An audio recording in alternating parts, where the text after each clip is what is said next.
know about you, but I feel that not sharing the whole truth is just about as bad as lying to my face. Remember those words. We're going to come back to them a little later. But I also want to ask you, have you taken a look around lately? There is obesity and diabetes on the rise. Maybe you know someone that's got a child with autism or recently being diagnosed with ADD. They are at epidemic levels. Have you ever wondered why this is so?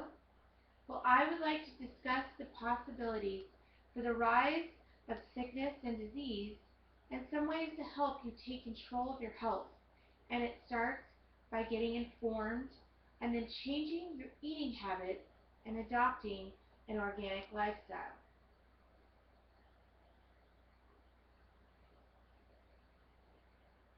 Now, some of the ways that our food is prepared, others don't take the time to really investigate. But there are some concerning facts that go into looking at and evaluating how our food is grown and how our animals are treated.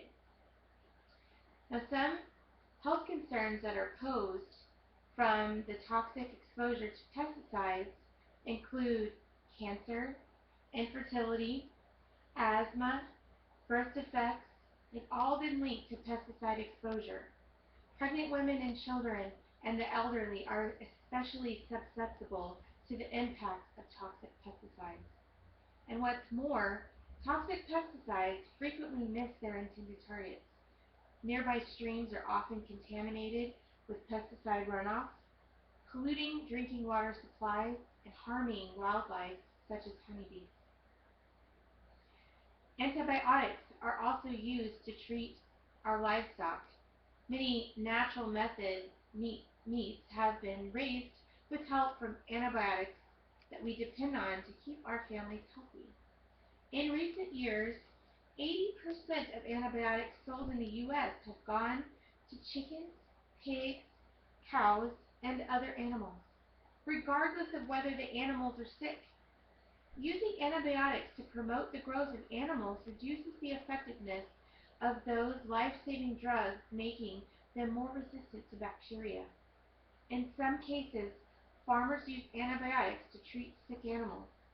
In most cases, antibiotics are used by feedlot operators trying to prevent infections caused by cramped and unsanitary living conditions. These practices have led to the development of superbugs, an antibiotic-resistant bacteria that are very hard to treat. They're also fed artificial hormones. Some farmers use artificial hormones to make their animals grow bigger, faster, to increase productivity. Despite being banned in all other countries, some American meat producers and dairy farmers continue to rely on hormones which pose numerous health risks. For example, RGHB, a growth hormone engineered to make cows produce more milk, that has been linked to colon and breast cancer among adults and early pubescent children. Up to 20 additional artificial hormones are currently used in livestock production. And let's get to our final issue of genetically modified organisms.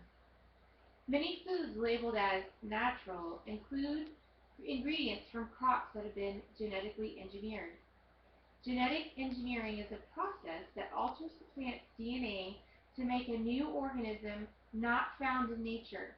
Crops like corn and soybeans, the building blocks of processed foods, have all been genetically engineered to withstand large doses of chemical herbicides and toxic pesticides which pollute our air and water.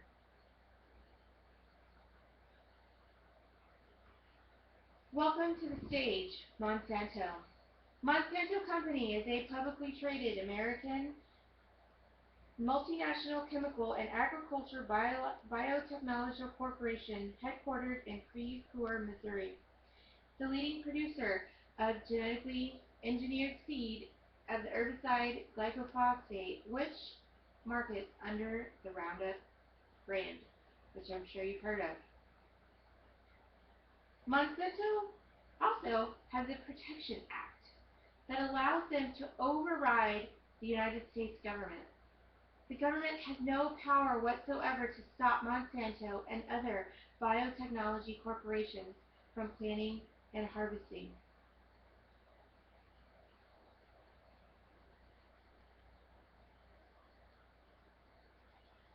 Monsanto's response to lawsuits may have resulted in significant delays in approving the new innovative products that will help growers provide Americans with an abundant and economical food supply while remaining competitive in the world market. Have you heard anything that is disturbing yet? Now, to avoid exposure to the toxic pesticides, adopting an organic diet is imperative. Now, what does organic mean?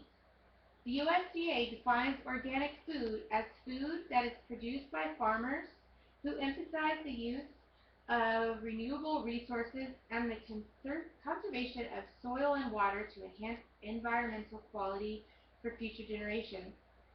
These foods are also processed without conventional pesticides, fertilizers made with synthetic ingredients, sewage sludge, bioengineering, or ionizing radiation. Before a product can be labeled organic, a government-approved certifier inspects the farm where the food is to be grown to make sure the farm is following all of the rules necessary to meet the USDA's organic standards. Companies that handle or process organic food before it gets to your local supermarket or restaurant must be certified. But why are most Americans still eating processed and fast foods?